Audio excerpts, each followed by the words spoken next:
Good morning, I'm Angelo Castro III. I'm Angela, and we are the Castros. We bring you the news. And the views that make you think. Sometimes we agree. Sometimes we don't. This is News and Views. And here are today's headlines. President Bongbong Marcos addressed key national issues during today's press conference at Malacanang. The Education Department has directed schools nationwide to strengthen security measures following incidents of violence. The Health Department warns of continuous rise in leptospirosis cases due to the recent flooding. House Prosecution spokesperson Attorney Antonio Bucoy said that the fight is not over yet regarding the impeachment case against Vice President Sara Duterte, but assured the House will respect the Supreme Court's final ruling to avoid a constitutional crisis. First in the news, President Bongbong Marcos unveils initial findings in the review of the government's flood control projects. For the details, let's bring in mobile journalist Julie Baisa reporting live from Malacanang. Julie, anong sinabi ni Presidente? Good morning, Diego, Angela. Inilunsad nga ng Pangulo ngayon yung sumbong sa pangulo.ph. Yan daw yung website na gagamitin ng publiko para makita or maiulat yung status ng mga flood control project sa kanilang lugar. Pwede nilang i-report doon kung maganda ba, hindi maganda o ano yung naging problema. Kasabay niyan, inulat ng Pangulo yung key findings nila, mga initial findings lang ito tungkol sa mga flood control projects. Una, sa kabuuan, merong mahigit 9,800 flood control projects, 545.64 billion pesos yung halaga niyan. Pero ang problema, higit 6,000 ng mga proyekto na yan, hindi inilagay yung exact type at yung several projects meron din daw same contract cost. Ang sabi ng Pangulo, nanggaling din daw siya sa LGU at imposible daw na magkaroon ng parehas na amount at parehas na contractor yung mga yan. Karamihan ng mga proyekto nasa NCR, sinusundan ng Region 3 at Region 5. Dito naman sa 100 billion budget, 20% daw napunta lang sa 15 contractor. Sa 15 na yan, 5 sa kanila nakuha or naselyuhan yung halos mga flood control project sa rehiyon. Kaya isa yan sa mga kailangan nilang tingnan pa ng pamahalaan. Ang sabi ng Pangulo, sa ngayon hindi sila mag-aakusa. We are not accusing of anyone of anything yet. Kaya nga lang daw, dahil nga dito sa natuklasan na ito, parang nagbigay na or nabigyan na sila ng idea kung saan magsisimula o paano magsisimula. Mismo ang Pangulo daw yung titingin araw-araw dyan sa website na ire-report sa mga magiging report ng publiko at titingnan daw niya, kikilatisin niya mabuti kung ano yung sasabihin ng publiko. Ngayon nagbabala yung Pangulo, sabi niya baka masangkot daw yung mga taong malalapit sa kanya o posibleng may posisyon sa gobyerno na malapit sa kanya, pero ang pipiliin daw niya, mas malapit daw sa puso niya yung taong bayan. So yun daw yung uunahin niya. Bukod naman dito sa flood control projects, na itanong na rin sa Pangulo yung kung nabalitaan ninyo, meron si Mr. Ramon S. Ang na sabi niya gusto niyang tumulong sa gobyerno na sugpuin yung flood control projects. Ang sabi ng Pangulo, welcome daw yan. Thank you daw, nagpapasalamat siya dahil kailangan naman daw talaga ng tulong ng pribadong sektor ng pamahalaan. Kaya nga lang daw, yung proposal na ito, kailangan din daw kasing sugpuin or resolbahin muna ng LGU yung problema sa garbage problem. Sa ngayon, may existing problems daw, halos yung karamihan ng mga LGU. Ngayon yung sinabi ni Senador Panfilo Lacson na itap yung other billionaires, welcome din daw yan. Lahat daw ng gustong tumulong, tatanggapin daw ng pamahalaan. Kaya lang, kailangan daw tingnan at makipag-ugnayan muna para sa mga proposal na ito. Ngayon, hindi naman nagbigay ng kahit anong pangalan ng Pangulo. Tinatanong namin kung ikukumpirmahin ba niya kung mayroong mga undersecretary or other officials ng DPWH na nasibak. Ang sabi niya, paano daw siya magbibigay ng pangalan kung ngayon pa nga lang daw inilunsad yung website. At ngayon pa lang sila kukuha ng mga report. Kailangan muna daw marinig yung ulat ng taong bayan at kailangan maging patas din daw sa lahat. Nagsisimula pa lang naman daw yung proseso. For sure, meron din naman daw mga proyekto na maayos, meron din naman daw mga opisyal at mga tao na may halaga yung nagawa. Kaya kailangan maging fair o maging patas ng pamahalaan. Kung meron naman daw evidence of corruption, kung makikita nila na may corruption sa isang proyekto, for sure, kikilos daw ang pamahalaan. Ngayon lang din pala naiulat ng Pangulo kung sino yung lead agency na mamumuna sa investigasyon. Ang sabi niya, yung Department of Economy, Planning and Development o yung DepDev. Dati yung NEDA. So pangungunahan niya ni Secretary Balisacan. Tinitingnan daw ng NEDA yung papel, yung listahan, at titingnan nila ano doon yung problematic at i-identify ano nga yung mga naging problema.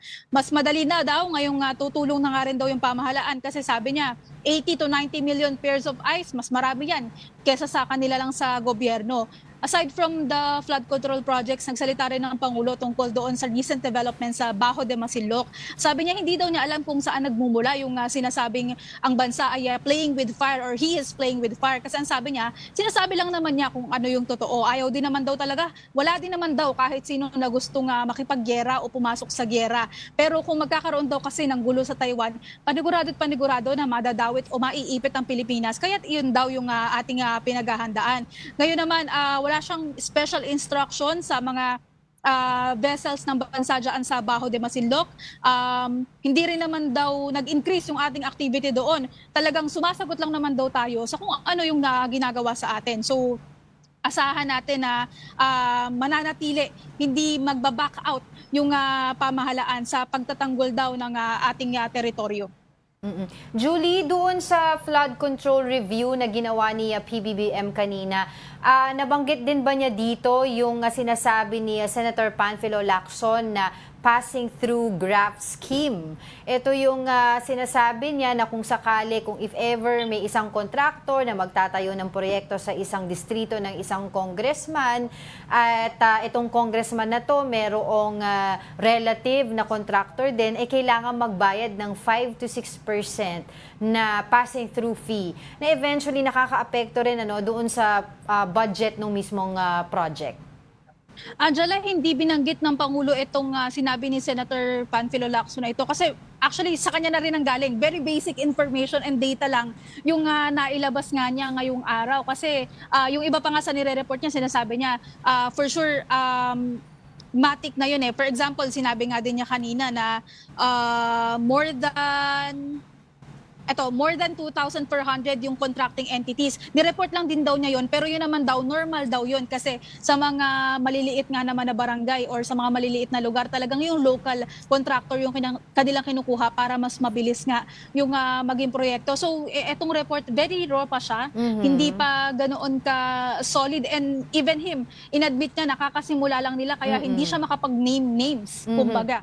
Pero in the future ba or may mga target dates din ba siya na sinabi sa inyo na ipapakita unti-unti? Dahil I understand na ito nga yung kumbaga basic lang na review ng flood control projects ng bansa. Pero in the coming days, will we have another na parang ganito na press con niya at ilalahad unti-unti yung mga possible link ng mga key government officials dito sa flood control project? Actually, yan naman yung ipinapangako ng administrasyon kapag kami mga ongoing, may mga development na mga kailangang investigahan. Hindi lang dito sa flood control projects, pero yung mga other issues before na magkakaroon sila ng follow-up, magkakaroon ng pag-uulat. Hindi man ng Pangulo, pero yung concerned government agency ngayon, nalaman na nga natin na DepDev pala yung mangunguna sa investigasyon. Julie, kaya rin namin natatanong kung maglalabas siya ng names kasi madami rin nagsasabi, baka very similar tong program nito sa drug matrix o tokhang ni Pangulong Duterte na ilalabas yung mga pangalan at ang kinakabahan ng iba, baka hindi properly vetted ang pangalan or mga lalabas sa website. Ang tanong dito, sabi ni Presidente Marcos, siya mismo ang titingin. No, yes. But pag titingin siya, may team pa ba siyang ipapasa niya yung names para i-vet at isigurado na talaga yung data na pinadala ay hindi gawa-gawa lamang? Actually, dapat sa DepDev yan, yung validate ng names na ilalabas. Kasi yung report naman, kanina actually in-open ko yung website, anyone can report. Yes. So kailangan talagang dumaan siya sa validation, di ba? Kailangan i-verify muna kung kasi, ano yung information. Sabi mo, Julie, binuksan mo kanina, di ba? Binuksan mo yung website kanina. In-open ko kanina yung website, so, hindi ko na-check yung lugar pa specific. So, pero ano na siya, naka-up na yung website. So kung ikaw gagamit, napakadali mag-upload ng info. Yes, iyon yung ina-assume natin, madali mag-report kasi pinakita rin ng Pangulo kanina paano merong hanapin mo lang yung barangay mo, yung village mo, ilalagay mo lang doon and then lalabas na yung listahan ng mga flood control projects sa inyo and then sa dulo, merong pulang mark doon, nakalagay report.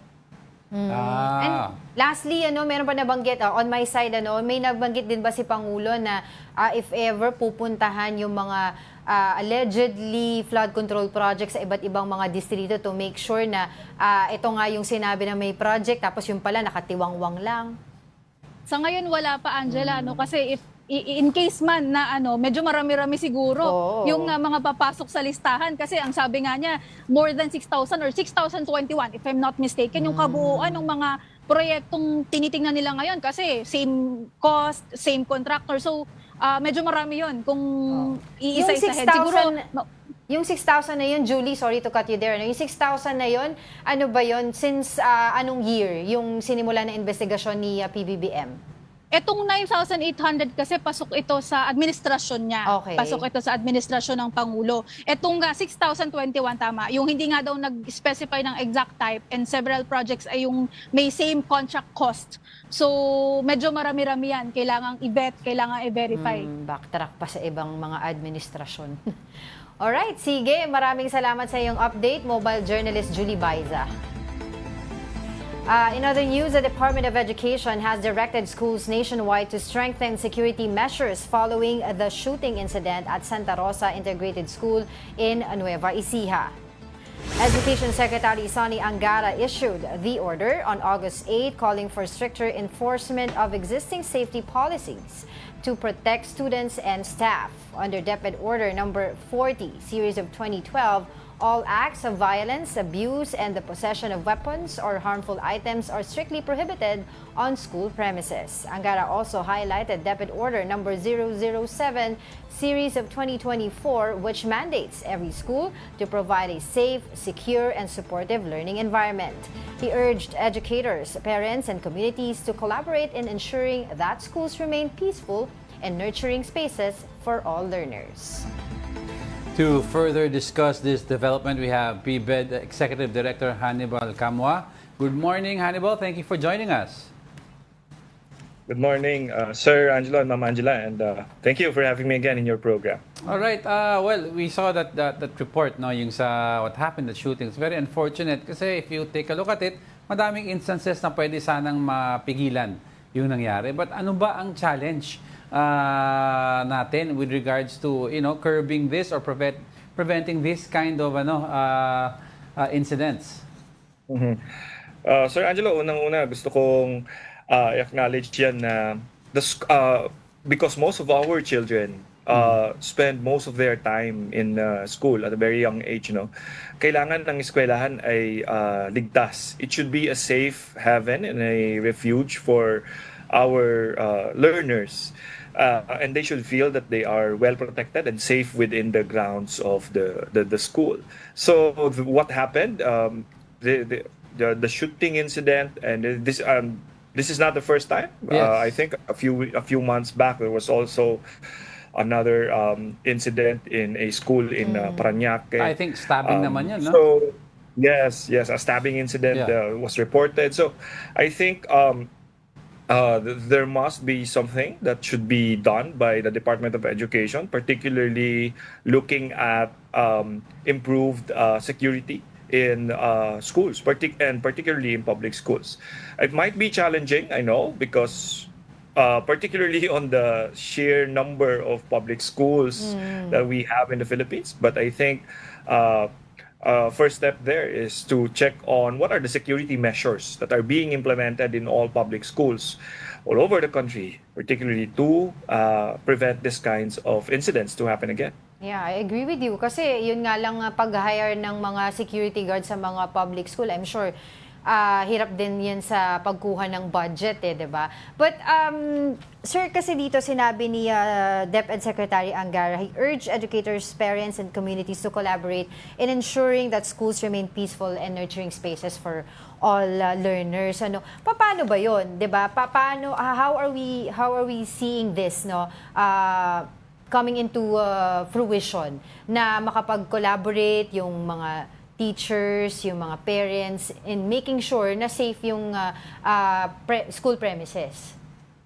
Well, in my previous interviews here, Ma'am Angela, I did emphasize on the very idea of decentralization of education, wherein we give more authority or we give more responsibility on managing our schools on the local government. And for this instance and from what you've explained here, kung kinakailangan ng more participation and more stake from the local governments, just particular to this issue, we should not, or in this case, hindi dapat hintayin na DepEd ang maglagay at magpasweldo ng mga security for the schools. This can come from the local government unit or from the community. I've seen schools, particularly yung mga schools, rural schools, na yung mga nag-a-act as security personnel ay mga barangay tanod. No, I'm not sure if these are institutionalized in majority of the schools, but I've seen schools wherein yung mga barangay peacekeepers po yung talaga na nagmamando ng kanilang gates. I'm not sure po if there are certain let's say procedures na may frisking ba yan or inspection of bags. Actually, wala that atang I'm frisking. sure, but I think magandang tingnan, no, na may mga eskwelahan na ganun yung practices. So let's say for example, if this would be also under the responsibility or at least ang contribution ng local government unit is pwede siyang magposisyon ng mga security personnel or mga police. Pero kailangan meron din pong meron din pong let's say procedures and standards na ini-implement dyan because we are actually dealing with young people, with children. That's true. And let's say hindi dapat sila ma-expose to let's say for example mga daladalang baril ng mga security personnel or ng mga police na itatalaga. So may ganung sensitivities po na kailangang i-manage by the school and also by their communities. Actually, Hannibal, tama ka doon. Yung sa Santa Rosa kasi, wala silang official security partner doon. What happened is wala doon certified police security guards. So therefore, yung mga sa entrance daw, hindi pwede magkap-kap kasi may regulation about that. But the question here kasi is, once we're still not decentralized, no? Kasi at least sa private schools, you will see that they have allocated budgets with prime importance on security. Alam natin yun. We've seen how these budgets pag report sa parents, teachers, conferences, no? But sa public school, if you take a look at yung budgeting nila, ang naka-priority of course sweldo, classroom development, infrastructure, painting, cleanliness. Makikita mo wala doon ang budget for security. And I've heard some superintendents from regional schools say na ang pasa ng responsibility daw, minsan tama ka, yung sinabi mo kanina, sa barangay. So, how do we go about this kung wala nga sa order of budget ang security and the school will have to make do with what the barangay will give them? Sir, I think in terms of budget, no, as what I've said, it's really on the number of schools then, no, na kailangan. If again, this would be a centralized decision coming from the central office, it would take time for it to let's say be implemented. We have to look at also again other numbers in terms of backlogs in hiring of teachers has been for quite some time already. And then dito papasok din yung backlogs on hiring of guidance counselor per teacher in the schools, no? Because of this issue. But just looking at, let's say, yung punto natin kanina about yung mga security guards or having security personnel in their premises, as what I've said, may mga practices kasi in other communities that are actually have worked, no? So why not look at this? Tingnan natin yung itong mga practices na to na partnership with the barangay or partnership with the local government units so that hindi na rin siya problema or hindi na siya kailangang iakyat sa central office. For me, the very simple and immediate solution to this is if the principal or the school head can actually talk or partner with the barangay captain or with their mayors and ask for this kind of support, at least for the immediate. If again, kailangan talaga na maglagay tayo ng mga security personnel doon sa ating mga pinto at mga gates at ating eskwelahan. Tama ka doon, Hannibal. Should we then, given na wala pa tayong ruling on decentralizing schools, should we then grant autonomy to all the school heads in the different regions? Kasi kung centralized ang decision making and the central office is in Metro Manila, ang basis usually ng decisions are kung ano yung plight ng schools within the metro. Iba ang issue Iba pag naman nasa din ang Mindanao. issue eh, oo. Iba yung pag nasa Cebu ka, yung far-flung areas. Iba yung mga nasa northern provinces. So iba-iba ang pangangailangan nila. So we cannot base the central decision here sa Metro Manila at itutulad natin sa Mindanao. Exactly, sir. And that's the reason why we have been pushing for decentralization, and in this case, because the context are very different in different areas. Totoo. And in yung mga context na to, Yeah. it's only the local leaders, the school heads, the principals, the local government units ang nakakaalam at kabisado yung konteksto na to, and they know how to respond effectively if they are very well aware of the context. Okay. In terms of decentralization, Sir Angelo and Ma'am Angela, this has been in the plans of DepEd. They have recently launched their quality basic education plan, and that plan will be implemented in the next 10 years. But you are correct. If these issues, itong mga issues na to, kailangan agad-agad ang solusyon, I think we should not, schools should not wait for, let's say, Another hintayin yung incident, directive na yun from the central office. right. But Oo. again, if ako, I am a very proactive and very, let's say, innovative na school head, I could always ask for partnership with Right. my barangay, with my local government unit, so that they can help me manage my school, which is actually servicing as well Right. yung constituents din at the local level. So it's Totoo. really a partnership-driven governance of the school. Sir, kanina you mentioned about guidance counselors. Alam naman natin yung big problem din with that issue, kakulangan ng mga guidance counselors sa iba't ibang school. But I was wondering also, paano naman natin ma-handle yung mga emotional and psychological impact sa mga estudyante, sa mga people involved after the incidents of violence, knowing na may shortage tayo ng mga guidance counselors? Yes. Ma'am Angela, that's a very good point, especially for those who have experienced or have seen firsthand. Yan po, talagang meron talagang very specific steps and procedures to process kung ano yung nakita at ano yung na-experience ng mga learners that have already experienced those kinds of incidents. Tawag po dyan, merong mental health and psychosocial support services. No, again, diyan papasok yung kakulangan, no.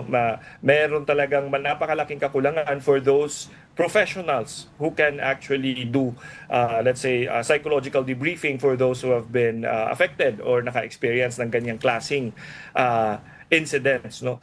For those na my advice, and I think for sa mga naging involved or for those who have experienced or seen those kinds of incidents, kailangan nilang mag-approach sa mga kanilang mga guro, at yung mga guro is they have to refer it to a proper channel. Perhaps, let's say for example, si DOH nag-offer ng ganyan meron silang free psychosocial support services, so that could also be an interagency collaboration between DOH and DepEd. But on the very point of having guidance counselors per school, as what I've said, there's a big backlog on that, almost 4,000 to 5,000 plantilla positions. Yes, that's right. To do that. Yes, in public schools. Pero by the rate that we are going, it would take us years and years to fill it up, because merong requirement that for someone to be a guidance counselor in a school, I think dapat kailangan ng master's degree. So Yes. doon matagal yung pipeline. So I think while we are actually producing the pipeline for guidance counselors, there should be some short-term solutions that needs to be thought about, no.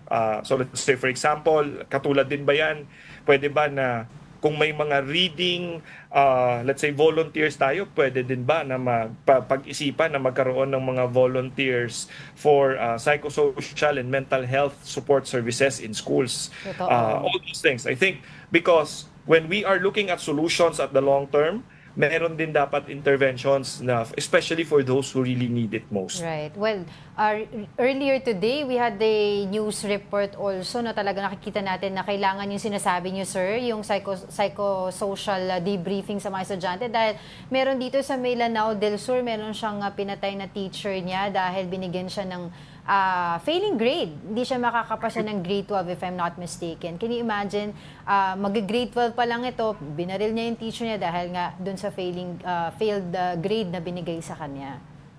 Yes, Ma'am Angela, and that's very unfortunate, no. For me, it's ako personal ko na ano yan na for a teacher to experience, no, Right. like that, no, na ganun ang naging kahantungan ng isang teacher. That's very unfortunate, and for me, malaking bagay yan kung Oo. titingnan natin.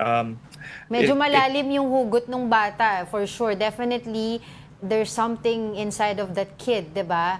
That's going on with him to react this way, 'di ba? Kasi for sure may problema yan sa, we're not justifying it, but for sure may underlying problem yan, na condition, that's why he reacted that way.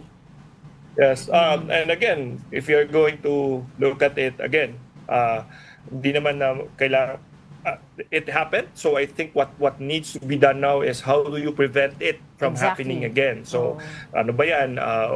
What policies needs to be in place at the school level, heightened security, so and so. But on the short term, ano yung mga kailangang interventions sa school at sa learner level para mapigilan yung mga ganyang klaseng incidents from happening again. Alright, with that, maraming salamat muli sa inyong insights. As always, PBED Executive Director Hannibal Campa. Maraming salamat po. Thank you so much, Diba?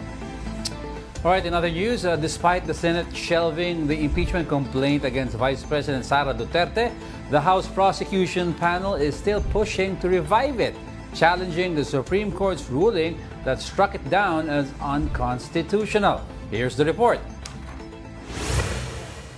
The fight isn't over yet. That's a statement of House Prosecution Panel spokesperson Attorney Antonio Bucoy after the Senate archived the impeachment case against Vice President Sara Duterte. This is because there are still motions for consideration filed to overturn the Supreme Court's decision declaring the case unconstitutional. Bucoy insists that the Supreme Court's ruling was completely wrong. Mali mula letrang A hanggang letrang Z. Mali. Hindi batay sa katotohanan, kontra sa ebidensya, kontra sa batas. Hindi kami susuko na porke in-archive na tapos na ang boxing. Umaasa pa kami na pakikinggan kami ng kataas-taasang hukuman. May pagkakataon pa, meron pang chance na dinggin kami. But if the Supreme Court stands by its ruling, the House will likely comply. Bucoy said they do not want to trigger a constitutional crisis. Sasabihin ng Supreme Court, hindi, tama kami. Hindi ko namin susuwayin yan. Susundin namin yan. The House will not cause the constitutional crisis. The catalyst for the constitutional crisis will never be caused by the House. If that happens, House Deputy Speaker and Iloilo Representative Janet Garin said it's still unclear what the chamber's next move will be. I leave it to the members, all the members of the 20th Congress, no? Kasi sa ngayon, lahat nag-uusap-usap, no? And, syempre, iba ang stand ng minority, iba naman ang stand ng majority. So these are things that we need to discuss, we need to balance, and come up with concrete statements. But if the court reverses its ruling and grants the House's appeal, Bucoy said the Senate should revive the impeachment case against the Vice President. He also rejected claims that the impeachment issue is anti-Duterte. Ang motivation ng impeachment hindi naman para kontra Sara kontra katiwalian. Ito po ay sinusulong dahil sa pananagutan. Ang usapin ay ang kanyang krimen laban sa bayan. Panagutan niya. Hindi pa ho pinag-uusapan dito yung 2028. Walang katuturan dito yung politics.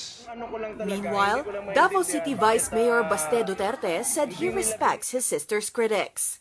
It's okay. It's a democracy. So yeah, they can say whatever they want. If you don't have the numbers, you can't have the cake. You can have the prize. Okay. So that's it. So you can say whatever you want. But he insists that the impeachment bid is rooted in politics.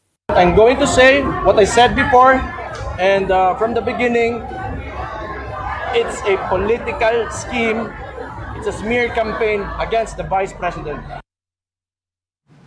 Well, it's not a political scheme. It's a political exercise. Di ba? It's a, wala mo nagsasabing hindi political exercise, but it's an exercise that's supposed to be used responsibly. And of course, the House has to fight for their lives because if hindi mo overturn tong decision ng Supreme Court, it takes out the teeth from the lower house in filing, in scrutinizing impeachment this cases. will really set a precedent. And lastly, maganda rin yung pinoint out ni former Senior Justice Antonio Carpio when we had him on the show, na sabi niya, kung let's say hypothetically nag-reverse yung ruling ng SC, anong gagawin ng Senate? It should be, sabi niya, based on Constitution na lang din Automatic. sila for forthwith, di ba? Automatic. Kaya lang kasi meron silang ginawa yung Archiving. decide sila, nag-archive sila ng kanilang Kailangan botohan ulit. So we'll see what's going to happen. But we'll be back with more stories after the break. Keep it here on WA News.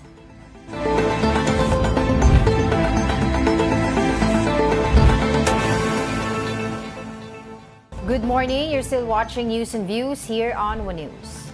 Tropical cyclone Podul has entered the Philippine area of responsibility.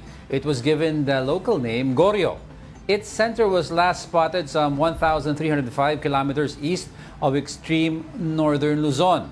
At present, Goryeo poses no direct threat to any part of the country. It may make landfall over the northeastern coast of Taiwan on Wednesday and exit PAR by Wednesday evening or Thursday morning. Meanwhile, the southwest monsoon continues to trigger rains over some parts of the country. Affected areas are Metro Manila, Ilocos, Zambales, Bataan, Cavite, Batangas, Occidental Mindoro, Palawan, Batanes, and the Babuyan Islands. The National Disaster Risk Reduction and Management Council reported that over 9.7 million Filipinos have been affected by the southwest monsoon and tropical cyclones Krising, Dante, and Emong.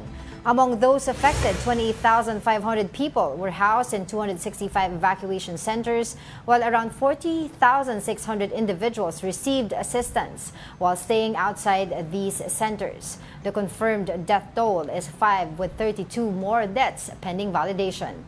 32 people have been injured and 8 remain missing. Infrastructure damage includes more than 108,000 houses affected, along with damage to 815 road sections and 43 bridges. Agricultural losses are estimated at over 3.15 billion pesos, impacting more than 98,000 farmers and fisherfolk. The Health Department warns that leptospirosis cases may still rise in the coming days due to the recent flooding. Here's the report. The Ospital ng Maynila Medical Center has reached its maximum bed capacity. This as over 80 patients are now receiving treatment in their emergency room.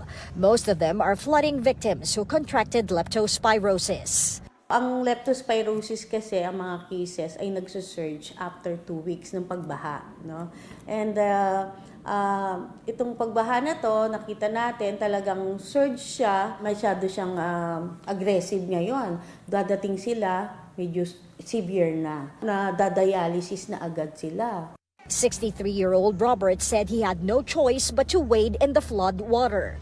Habang ng trangkaso, pagsusuka, para nakarating sintido, kung kasukusuan ko masakit. Ihi ko, pula, masakit. Kaya gusto ko na nga po umuwi na. Bakit? Mas maigit ko, makagalaw-galaw ko pa. Paano dito? Hindi. Mag-iingat sa po ko. Mag-aaligay sa mga baha. For now, patients who cannot be accommodated are being referred to other hospitals. In Santa Ana Hospital, their Manila Infectious Disease Control Center has been converted into a leptospirosis ward. And let me take this opportunity to inform the public na hanggat maaari pwede rin kayo magpunta sa ibang ospital like San Lazaro, Jose Reyes, PGH, Tondo Medical, kasi punong-puno yung ating emergency. Meron tayong sitwasyon doon na nagwe-waiting pa, pero may sakit. Aside from the Ospital ng Maynila Medical Center, Ospital ng Muntinlupa and the Philippine General Hospital have also reached their capacity. The health department, for its part, has set up fast lanes in 19 hospitals to provide consultations, risk assessments, and doxycycline prescriptions. The agency warned that leptospirosis cases may still rise in the coming days due to recent flooding. For News 5, Laila Pangilinan, we are One News. Now let's get some insights and updates on the ground. We have with us Dr. Rontjean Solante, infectious disease expert at the San Lazaro Hospital, joining us live via Zoom. Doc, thanks for joining us once again. It's been a while, Doc. Hi, good morning, Diego. Good morning. Yes, we saw the report. Si Manila Mayor Isko Moreno was saying na medyo napupuno na talaga ang emergency room. Kamusta na po situation dyan sa San Lazaro? Yung capacity namin is already over, no, in terms of the leptospirosis.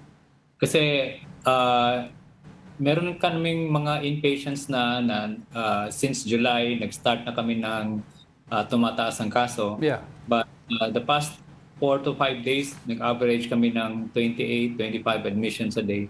So talagang we are that particular capacity. Pero wala naman tayong magagawa. We still have to admit at pinipili na lang talaga natin yung in-admit natin na those who are with moderate and severe, no? Especially the severe cases, para naman matugunan kaagad sila na hindi kailangang pumipila, na mabigyan kaagad ng gamot, especially antibiotic, at ma-assess kung yung kidney functions nila are still okay. Kasi alam mo, Diego, the rate of mortality dito sa San Lazaro Hospital, mga pasyente pumupunta sa hospital, meron ng mga severe leptospirosis, no? And kadalasan nila, 80% nangangailangan ng dialysis. So that's also crucial for centers na yung dialysis mo, you have to increase also the capacity. Pero hindi naman kami ganun kalaki kagaya ng NKTI. And that's why some of our patients are being referred also to other hospitals for hemodialysis. Doc, go ahead. Sige. Okay, Doc, tanong ko lang po, no, parang weeks kasi after the severe flooding here in Metro Manila, mas tumataas pa po, nakikita natin yung bilang ng mga kaso ng leptospirosis. Gaano po ba katagal yung incubation period nitong virus na to? Yung assessment ko dito, or projection ko, since on average, no, ang most common is 14 days, no. So lumampas na tayo doon. Ibig sabihin, yung peak na naranasan na natin, yung last week na yon, no. Now I project that this coming week, kung i-extend natin ang incubation period to 21 days, then meron pa rin tayong mga pasyente, no. Linawin ko lang, yung incubation period is the time that the patient was exposed to the flood and then the onset of first symptoms, no? So yun yung kasi importante yan na ma-inform ang public na baka naman akala nila 2 weeks or 3 weeks ago pa silang lumusong, pero akala nila wala na silang ganun. Which is also the case now na matagal silang pumunta sa ospital hanggang pumupunta na lang sila na kumukonti na yung ihi nila or decrease na yung urine output. Oo, bacteria pala, Doc, hindi pala virus. Oo, tama. Okay. Doc, I'd like to ask, no, kasi you were talking about yung mortality rate pagdating sa inyo, ibig sabihin nasa dulo na. Which is kind of nakakalungkot because hindi naman tayo nagkukulang sa paalala o tsaka to inform the public about kung ikaw ay lumusong sa baha, pwede ka preventive dose of doxycycline na pinaprescribe naman ng mga doctors natin. Ang question ko, Doc, is if you have a preventive dose at ikaw ay lumusong sa baha, yung mortality rate ba bumababa significantly or may chance pa rin na mataas ang mortality rate? So magandang tanong yan. Bigyan lang kita ng konteksto dito na yung prophylaxis na yan, meron ka lang time window na pwede siyang magiging effective na hindi ka magka-leptospirosis, no? So that's within 24 hours from the exposure. Especially for what we call high-risk exposure. Ano tong high-risk exposure? Tapos nag-wade ka sa baha, That's high risk exposure. Now, if you're getting the prophylaxis, mas mataas ang chance mo na hindi leptospirosis. But again, it's not 100% na hindi ka magka-leptospirosis.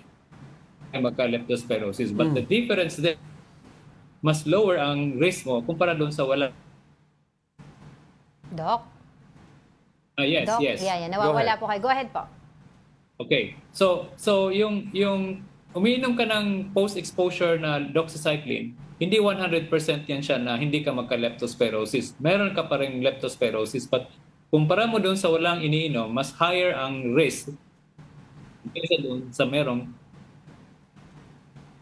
Doc, ito, yung iba sinasabi, ay, wala naman akong sugat sa paa, so okay lang. Kapag lumusob ako sa baha, hindi naman ako matatabla ng leptospirosis. So dapat hindi ganun ang approach natin, because anyone na maski wala kang sugat, pwede pa rin, no? Kasi medyo maski yung mga scratches, no? Merong mga konting dyan, merong mga skin lesions, mga alipunga, kasi alam naman natin ngayon, mataas din itong mga skin diseases, no? So wala kang open wound, klaro, puro kinamot mo yan, lumusong ka sa baha, pwede pa rin ganun kaliit ang mikrobyo na pwedeng pupunta sa katawan, and in fact 40% na walang mga sugat nagka-leptospirosis.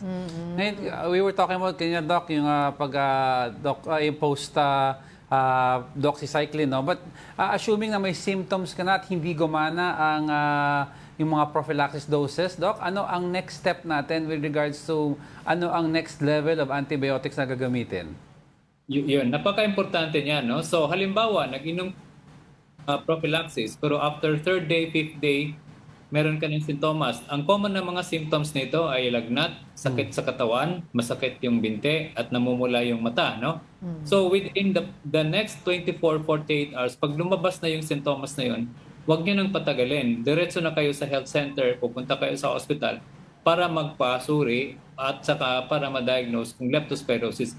Our experience here, a lot of those who had leptospirosis, pretty severe, symptoms, mga 5 to 7 days na, pero binabaliwala nila hanggang humantong doon na pumupunti na yung ihi, doon pa lang sila. So which means late na silang pumupunta sa hospital.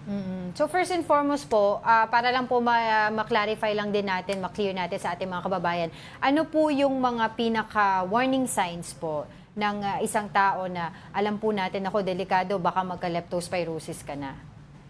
Okay, so ang mga warning signs nito na pwede ka nang maitutuloy doon sa moderate to severe, unang-una pag sa isang araw pumupunti na yung pag-ihi mo, no? Tapos okay. Pag next day wala ka nang ihi for more than 6 to 8 hours, hindi na yan normal, no?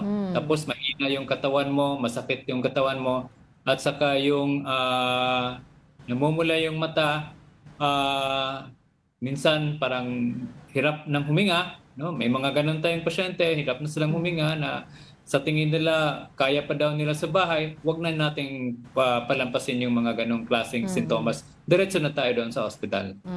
You mentioned kanina, Doc, yung tinatanggap nyo lang sa San Lazaro ay yung moderate to severe na cases. So pag may pumunta po dun sa inyo na ano pong sintomas yung tinitignan po ninyo na sinasabi nyo, pwede ka pwede ka sa bahay muna maggamot?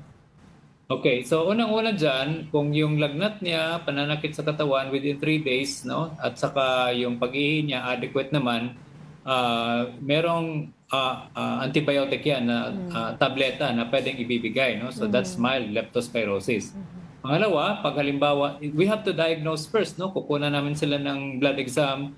Kasama na rin dyan yung dengue examination kasi we need to also rule out dengue kasi the first 3 weeks mahirap i-rule out ang other infectious disease, no? Now, pag nakita namin na okay naman yung mga pag-ihi niya, okay naman yung appetite niya, pauwi namin yan, but we need to give an instruction also na babalik ka pag meron ka ng mga signs of moderate to severe, early signs of moderate to severe.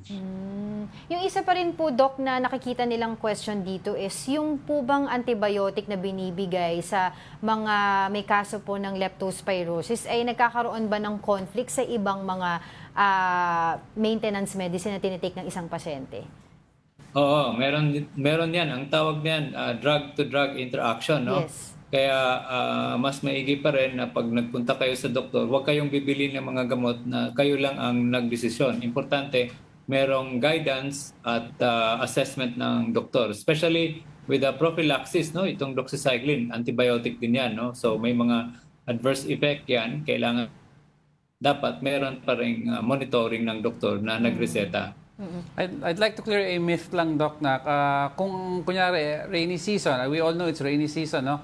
And alam kong kailangan ko dumaan ng baha. Kunyari, I have to get to work, I need to cross the, hindi unexpected na nabaha.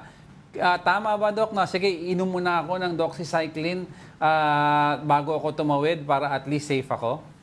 Yan, mali yan, Diego. Kasi ang prophylaxis ng doxycycline should be given after sa exposure mo. After, not preventive. After sa exposure. Okay. And Okay. lastly, Doc, for update na lang din at this time, meron po ba tayong information on data doon po sa ilan na po ang na-servicean ng San Lazaro na leptospirosis na cases? Okay, so as of this morning, ang total namin na mga na-admitted na since August 1, no, na umabot na kami ng 137 cases, no? And more than half of these are severe form. We have 19 mortalities, no? So meaning that's like 15% mortality rate, Yeah. which is the usual mortality rate. Pero sayang lang kasi most of these mortalities are really in the 19 to 40 years old, no? So ito yung mga Bata pa. mga population na nagtatrabaho, lumalabas Talagang talaga, sumusuong kailangan sa para lang maghanap buhay at high risk sa exposure. Alright, with that, maraming salamat po sa inyong oras, Dr. Ron Jean Solante, infectious disease expert at the San Lazaro Hospital. Thank you so much po for your time. Thank you. Ayan, malinaw ha, ang doxycycline post-exposure. Hindi yung, tatawid ako sa baha mamaya, mag-inom muna ako. May mga ganun kasi na ginagawa eh. Oo, pero kung kaya naman na umiwas sa baha, iwas na lang. Hindi, pero kung yung- hindi, tulad nga yung sinasabi ni Doc between 19 to 40 years old, yan yung mga nagtatrabaho. Bata pa, ano? Mostly nagtatrabaho. At huwag mag-swimming sa baha, please. Oo Daming paulit-ulit nagsiswimming sa baha. Hindi po bakasyon na ng bagyo at baha. Maghanap na lang kayo ng resort pag summer. Okay. Alright, don't go away. We're not done yet. Stay with us.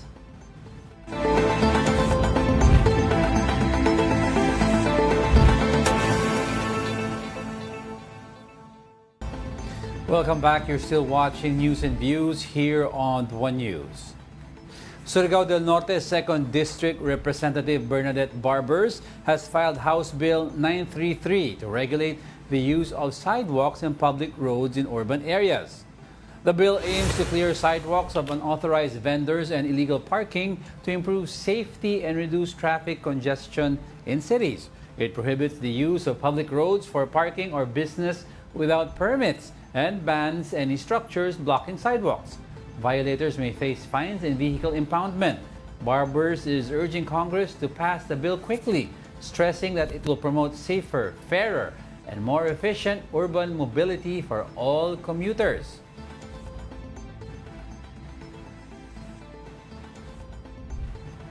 Yan. Yan, alam naman natin yung nagiging problema dyan. We had over the show last week yung isa sa mga advocates naman ng commuter side, di ba? So, they agree with that. Gusto nila talaga magkaroon ng regulation pagdating sa street parking. Dapat kasi wala namang sidewalk na eh. Oo, yeah, but it occupies na ng mga street vendors, tapos yung mga illegal parking. ginawa ng kalye. Alright, at this point, let's head over to the House of Representatives. For updates, we have mobile journalist Arles de los Santos. Arles, ano ang latest natin? Magandang umaga, Angela at Diego. Nagagalak nga ang House of Representatives matapos tumaas ang kanilang survey sa Okta survey na inilabas nitong nakaraang buwan para sa buwan ng July dahil nga nataasan na nila ang Senado sa trust rating ng publiko. Nila ito daw ay manifestasyon ng tiwala ng publiko sa ating mga mambabatas na ginagawa nito ang kanilang trabaho dahil kadalasan daw ay mas mataas talaga ang rating ng Senado patungkol sa pagganap nito sa kanilang mga tungkulin. Sa ibang usapin naman, Angela at Diego, ay pinahayag ng House of Representatives ng ika-20 Kongreso ng House of Representatives na bukas ang Kongreso sa pamumuno ni House Speaker Ferdinand Martin Romualdez sa pagpa-file ng another impeachment case laban kay Vice President Sara Duterte kung sakali na magkaroon ng finality ang Korte Suprema sa final nila na motion for reconsideration. Inaasahan kasi na magkakaroon din ng pagbabago sa sistema o sa mga requirements ng impeachment case, kaya naman sila daw ay naghahanda para rito. Samantala ngayong hapon naman ay inaasahan na magpapatuloy ang irregular session ng House of Representatives at ang pag-constitute ng iba't ibang mga komite na nasa ilalim ng mababang kapulungan. In other words, Arles, given if ever no, na yung motion for reconsideration is struck down by the Supreme Court, February 2026 pa ang next allowable date of filing. Ngayon pa lang, given the strict requirements, mag-prepare na sila? Yes, Diego, maghahanda na raw sila dahil kanina nakausap natin ang isa sa mga mambabatas at talagang sinabi nila na dapat hindi natin pahirapan ang mga simpleng manggagawang Pilipino at ang kahit sinong individual na bahagi ng ating bansa na magkaroon ng karapatan para habulin ang accountability ng ating mga lokal na opisyal dahil ito daw ay para ipakita ang pagkakaroon ng hustisya sa ating bansa at syempre yung check and balances sigit na lalo na paparating na naman ang ating paghahanda para sa 2026 budget. Kaya daw sigurado na dapat ito ay matignan. Alright, of course, tanong din ng bayan, kailan ba sisimulan yung Quadcom 2.0 na hearing dyan sa Senado? Sa ngayon kasi Congress. Angela ay nagpapatuloy pa rin ang pag-constitute ng iba't ibang mga komite kaya inaasahan natin na makakakuha tayo ng update sa araw na ito patungkol dyan. Pero si Representative Abeni Abante ng Manila ay ipinahayag na ang kanyang intensyon na muling sumali sa Quadcom kasama ang mga mas bata na mga mambabatas dito sa Congress. Alright, maraming salamat sa iyong oras. That was our mobile journalist, Arles de los Santos. Alright, in sports, Kayla Napoles delivered the Philippines' first medal of the 2025 Chengdu World Games. This as Napoles took the silver in the women's jiu-jitsu at the Jianyang Cultural and Sports Center Gymnasium in China. She bowed to South Korea's representative in the finals. Meanwhile, Alas Pilipinas women clinched their fourth straight bronze medal in the CV League, sweeping Indonesia in the second leg in Vietnam on Sunday 25-17, 25-17, 28-26. Vibe launched its pilot episode on Sunday, introducing a fresh music countdown show to Philippine television. Featuring a talented lineup of Vibe jocks, the program highlights energetic performances centered on original Filipino music or OPM. The show garnered support from well-known personalities, fueling excitement around its debut. Catch Vibe daily on TV5 and through digital platforms. We're just very excited to start the show and to get everybody interested sa show kasi it's very interesting. It's all about OPM. Congratulations sa Vibe at saka mabuhay ang musika ng Pilipino. Kasama ka ba dyan? Kumakanta ka? Please lang. Wag na, tama Huwag na. niyong subukan. Baka bumalik ang bagyo. No need to remind them. Alam na nila yun. Reminding them, don't make her sing. Babalik ang bagyo. Alright, before we let you go, I'd like to leave everyone with a quote to start your week right. Your next chapter doesn't start when life calms down. It starts when you turn the page. Turn the page. Tunuin ko na yung page. Corny talaga. And that wraps up today's episode of News and Views. Join us again tomorrow. I'm Angela Lagunsad Castro. And I'm Angelo Castro III. We are One News. All sides, all the time.